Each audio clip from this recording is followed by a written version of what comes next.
Hello, my name is Wildstag, and thank you for tuning in to another used book rant. Today I'm going to be covering this book, Listening for Coyote. I mentioned this book in my 2022 year in review. This book is written by William L. Sullivan. The subtitle is A Walk Across Oregon's Wilderness. I bought this book for $8 at La Playa Books in San Diego. It occurs to me that I really should start traveling more if I want to provide an outlet for more used bookstores. As near as I can tell, this book does not reference any other authors, but it feels like one of those that would. And I say that because this book is written by a very conservation-minded person who is on a quest to walk from one corner of Oregon to the other. There's a map provided at the front, if I can find it. Here it is. He starts on August 17th in the southwest corner at Cape Blanco, and he ends at the northeastern corner on October 20th in Hat Point. In the preface to the second edition, which this is, William L. Sullivan in March 2000 wrote, "Time seems to pass at a slower pace in the wilderness. 15 years have passed since I walked across Oregon to write Listening for Coyote. Still, the adventures in this book and the underlying search for the meaning of wilderness might have happened today. I suspect that Oregonians will always be struggling with the dilemma of the state's pioneer heritage, making peace with the fragile, wild land we have made our home. On the other hand, many of the people and policies described in this book have changed over the years. Recreation has replaced logging as the primary use of national forests, now accounting for more than 80% of the forest's economic impact. The 1,300-mile New Oregon Trail I scouted across the state has been added to the state's long-range trail plan, although the route remains largely undeveloped." He goes on for 2 full pages. That was just 2 paragraphs, but this is a man that is deeply devoted to the idea of wilderness and exploring it within his home state and finding ways to make adventures in the wilderness possible in an ever-developing world. It's a really nice endeavor, and one I can say I'm a New Mexican now. I think I've gone native to some extent, but that is a goal I think the majority of New Mexicans share, that the state should be kept wild, even if it is ranch lands, cattle graze lands. It is still wild and undeveloped. The vast majority of this state works against federal property, or rather with federal property, to build within the areas it can. That's a very difficult task, and I think that mentality shows up in this book quite often. But in a way, from the reverse side of things, what he does as he travels across the state of Oregon is he meets the people of Oregon, not the city folk that he's used to dealing with or the suburban townsfolk you might expect. He is dealing with people who make it their job and their livelihood to be in rural areas or even wild areas. Throughout the journey, Sullivan makes it his job to go on walks with federal and state officials to get their opinion of their work and their wildlands. He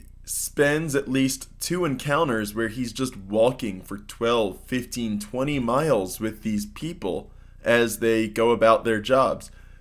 They see a discussion with him as part of their job and spend time with him to make sure he knows what it is they appreciate about their work in the wilds. This book is a travel log, though, and a noteworthy part of it is that on each day that is noted here, the author spends his time writing the day as well as how many miles he has traveled, as well as where he is, the weather, the temperature, the sky cloud cover, and the mileage yesterday. So, for example, on page 95 in the section titled The Cascades, he writes, September 4th, 8:44 a.m. Besides Mount McLaughlin, clear, 55 degrees. Mileage yesterday, 32.8. So far today, 2.8. Total, 369.4. He stops a couple times throughout the day, throughout these days to write his thoughts.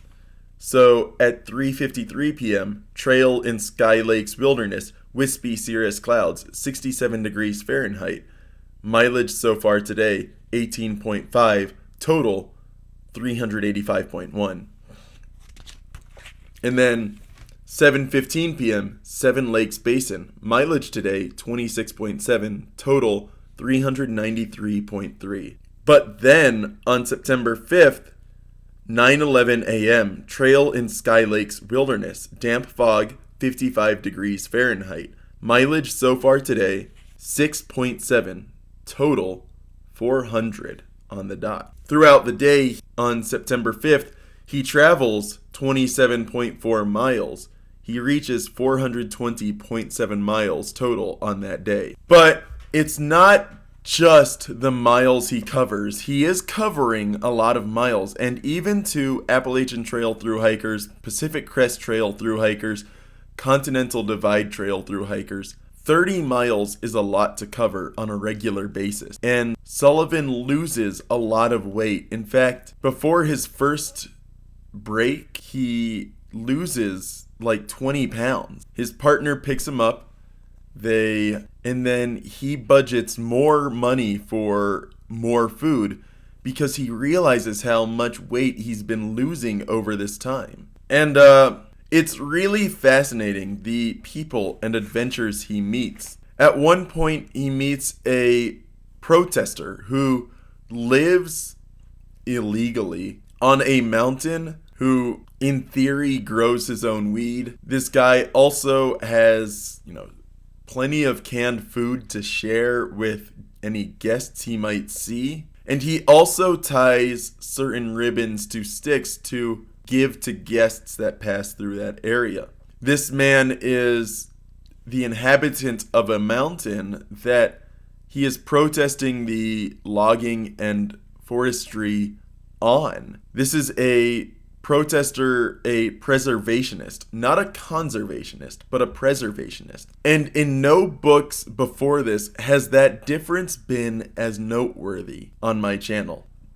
The preservationist wishes for land to remain unblemished by the human touch. Humans may recreate upon it, but they wouldn't have a permanent effect or scar on the land. A conservationist is more in line with the National Forest's mission. The National Forest's mission is to conserve land for specific usages. In this case, hunting, forestry, recreation, fishing, cattle grazing. It is public land that can be used by humans. Forest roads are developed, fences are built across it. This is land that in theory remains wild, but in practice is affected, scarred by human impact. And so this man that he meets is a preservationist who refuses to let the National Forest Service allow logging on this land. But the protester is at first cautious. He has a gun. He is wary. He asks if Sullivan is a cop. He's not. And so he relaxes. He shares food with him. He shares his story. He shares part of his home with Sullivan. And that's an important part of this, is that everywhere Sullivan goes, he's talking to the people and having them share part of themselves in a way that a lot of other travel writers do, but in a more personal way, because he's not just passing through. He is trying to provide a window, a glimpse for the common person into their home. There's a moment in this book that I really chuckled at, which was that Sullivan meets a person who owns a watch repair store. And this man explains that he had gone to school originally to try and be a football coach. But then he realized halfway through, or part of the way through his education, football season is in the middle of hunting season. And this guy, very Mayberry-esque background. He grew up in a small town in Oregon. His family were homesteaders back in the 1800s. His family is part of that land. And hunting is part of the experience. And he realizes, as I said, hunting season overlaps with football season. And he didn't want to spend some of those prime hunting days being a football coach and having to be there for the football players. And so he changed his degree plan. He changed his life. He's still a hunter. He's still an Oregonian, but he is also a watch repair person because he wants to be able to take those days off during the fall and early winter to be in the woods and the wilderness and find and hunt deer. Sullivan also mentions, though, the people that are seemingly going out there and just flooding the forest with hunters. So he sees the good, in this case the watch repairman, but he also sees the bad, which is the flooding of the national forest with hunters that bring their trucks out there, bring their generators out there, bring their campers out there, and pollute the environment with noise and with smoke. Sullivan is dedicated to this idea of wilderness in his home state.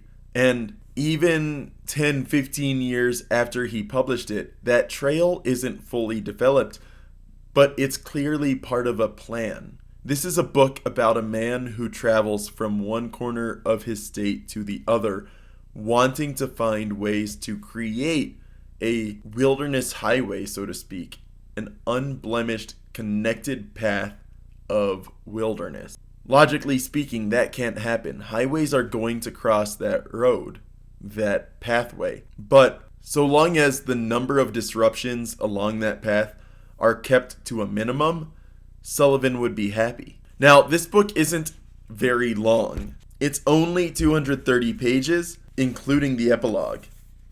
The appendix includes gear and food lists.